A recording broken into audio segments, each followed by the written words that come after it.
So this work is called Pile, open bracket, wrapped waist, close bracket.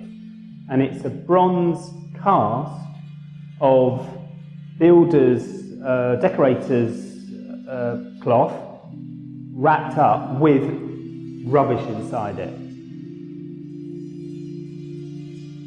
When you look at this object, immediately you start seeing things in it. You start overlooking. You start trying to interpret it. You start looking at the way that there's a certain kind of form which makes it look like a torso. It makes it look like a body. It makes it look like an animal. It makes it look like suggestive of things that we know.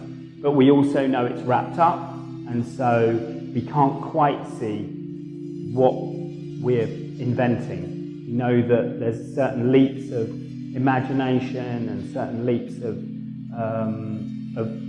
sight, of thought, of interpretation that are going on when we look at the thing. Casting things in bronze, for me, starts relatively early on in my thinking about sculpture, and also thinking about it in relationship to other sculptures. And I came across this work by Jasper Johns, Painted Bronze it's actually called, and it's 2 beer cans. And this is a kind of,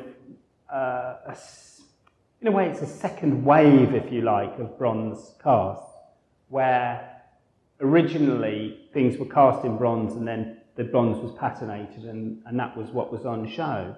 But in this case, this is a case of taking something in bronze and then painting it back so it looks like its former self. And what that does is it kind of freezes something.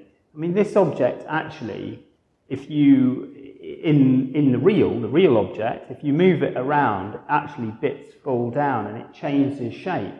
It's actually, it's not really fixed, it's not really cast in this shape until you cast it into this shape. And then it takes on certain characteristics of being specific. I mean, I think that it is quite interesting with this object because it is in a cabinet. It's very museological suddenly. It's very museumified. And I think in the cabinet as well, it feels like there's a historical distance between me and the object. The object is somehow kind of mothballed, somehow kind of being preserved forever. And I think also there's that sense that because you can't touch it, because it's trapped within this glass box, you can't get to really appreciate the object itself. Like that you want to touch it, or you want to break the spell. You want to get really close to it and break the spell of the paint effect.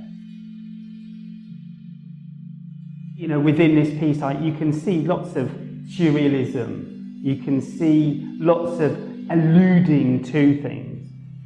There is a kind of dreamlike quality about this object.